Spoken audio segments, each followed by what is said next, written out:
Hey, Sean, do you know what? I think that our listener want real protection against cyber risk. And I know that High Trust is the leader in cybersecurity assurance. But what makes them the go to choice?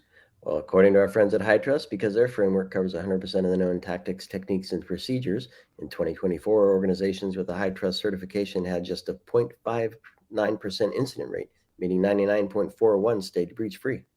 That's solid. But what about staying sharp over time? HITRUST regular certification process isn't just a checkbox, it actually drives improvement.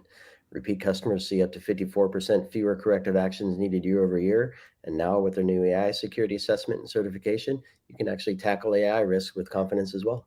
Then check out the iTrust framework. Go to hightrustalliance.net to learn more. All right, here we go. Marco. Sean, take two. You're gonna laugh at me now. You're gonna laugh at me now. I'm gonna, since it's a take two, I'm gonna completely restart my thought process because it was actually in my mind before, and I actually mentioned it to Sterling before we started recording. The energy that Sterling has and the passion that Object First has for protecting data for businesses, off the charts, right? Some of the best energy and conversations I think we had during the conference. And so with that, Sterling, I'm thrilled to have you back on again. Such a pleasure to be here, and thank you for those kind words. We definitely had a blast the last time we chatted, and happy to be here again.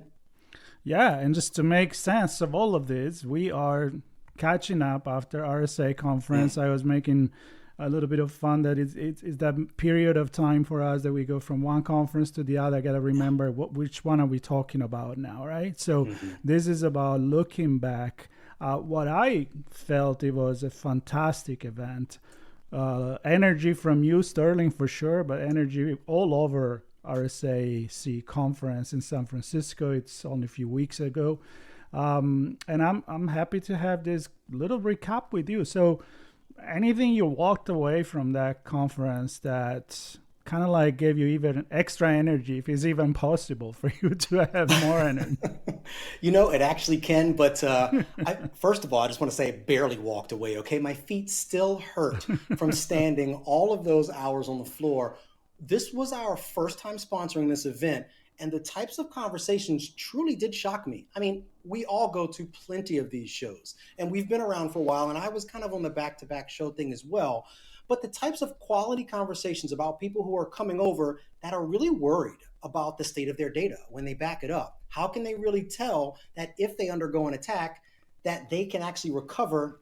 And honestly, a big part of it that not too many people talk about are the premiums. If you're a company, it's yourself, to be able to insure your data and your company as a whole, some of these facets have to be around your data, the biggest one being immutability. So we were there to educate the audiences, and I was there to learn a ton about the state of our security today. So hopefully we can touch on a couple of those topics too. I think we should. Go for it. Well, I wanted to get you all's take on what you think the hottest topics of RSAC was. I will throw out my first nomination. I have two, basically. The first one, and it's the two letters that everybody already knows. It's AI. But hear me out. It's agentic AI. The type of AI that can basically take an instruction set and learn to make decisions. While it seems to be something that can really put out a lot of fires before we even know it, really help us in a lot of ways in preparedness, it can also be a bit of a double-edged sword, can it? I mean, if the nefarious forces get a hold of that, not only can they take things down quicker, but that's a lot harder to fight. Yeah, certainly agentic AI, even leading up to the conference, I'd seen a lot on, I spend too much time probably on LinkedIn, but anyway, there's a lot on LinkedIn leading up to, I've had a few conversations and yeah, I think there's a lot still to be done with transforming business processes and business workflows, and I think agentic AI is going to really push things forward there. And I think another thing that I often talk about is kind of transforming security. I think general business transformation has gotten a lot of attention, and now we have a chance to really transform security, and I think agentic AI for that. And of course, when we're talking about data and protecting data, agentic AI can help, and it also can put data in places and collect data and access data in places that you may not be ready for in some cases, right? Yeah, indeed. Yep. I think overall, and to connect with this, and I'm going to throw it back at you, Sterling, is it's this proactive mentality that the industry is really trying to push, right? Instead of the scare, the fear factor, we are at the point that we know bad things can happen, and we need to do everything we can to be prepared for it. And I think that is at the core of what you guys do for sure. And did you get that pulse as well? Like people coming and be like, yeah, I know I need to do something about it before it happens. Yeah, and I believe I even mentioned this a little bit when we were talking on our pre-call, but just what I suspected and what I saw the year before has now advanced. And I think even one of the themes of RSAC was many voices, one community type of thing, where we're taking a lot of these they're sort of edge solutions or point solutions and really bringing some sort of cohesiveness to it. Our part of it, immutable data that sits on a zero access appliance, is one part of a larger picture. You still need to have the same set of circumstances when you back your data up. You need to make sure it's encrypted. You need to make sure you have several copies of it. But when that last line of defense is what you need, that's what Object First does. We play a very crucial part, but just a singular part of an overall security picture, for sure.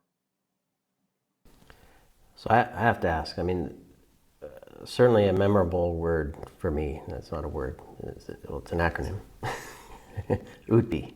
I don't know how many times we said it, but it stuck in my mind.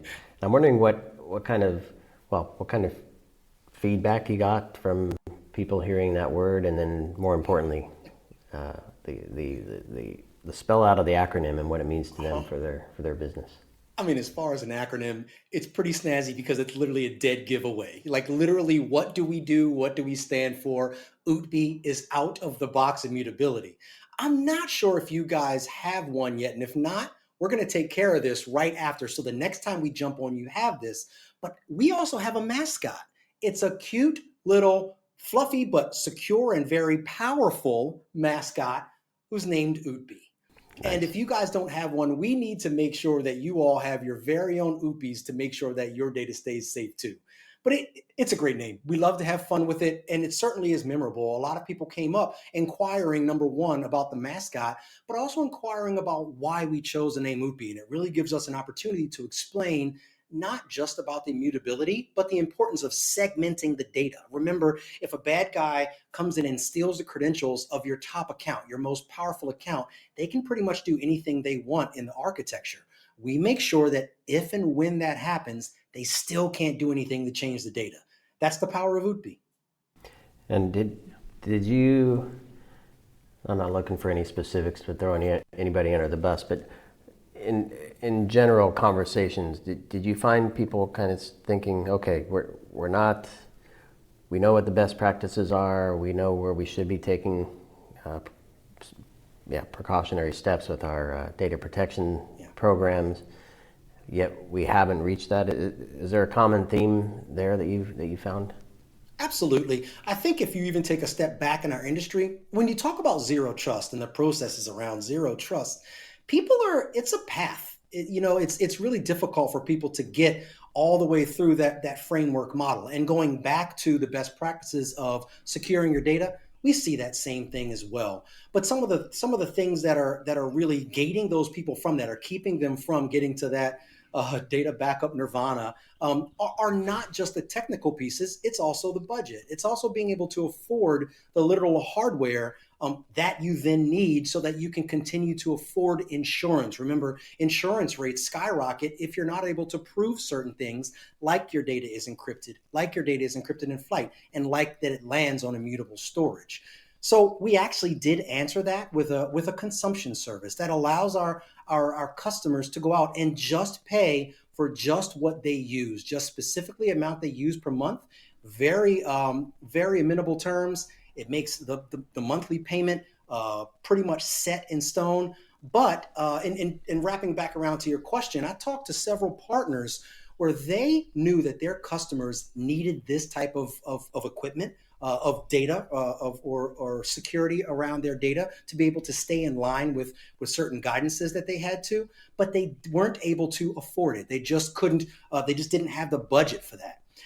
In the same way, this partner was also in the business of building particular boxes that are hardened repositories for these for these types of clients. And this is even a better deal, they were telling me, than what they could offer them building it on a per box basis. So when we talk about immutability is for everyone, that's really what we mean, whether it's CapEx and you want to buy a box outright, or whether you are a rapidly growing company and you're growing by leaps and bounds, or maybe you're a cloud first company and you just need to land your data somewhere safe, we can offer you that as well.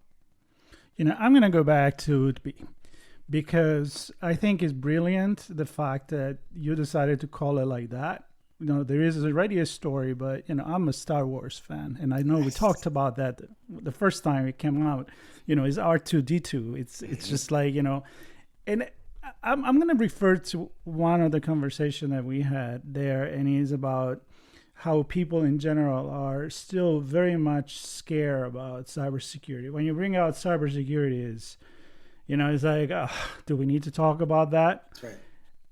We need to do it in a way that, a friend of mine, Jason, he talked about bringing it as a Kit Kat. Like everybody loves Kit Kats. It's kind of like the cybersecurity is a Kit Kat. Yeah. And kind of change the conversation and make it more friendly, more easy to implement, easy to use, and maybe a little bit more pleasant. That is not just this monster. So from a branding perspective, I gotta give you that the mascot and the name and what it does.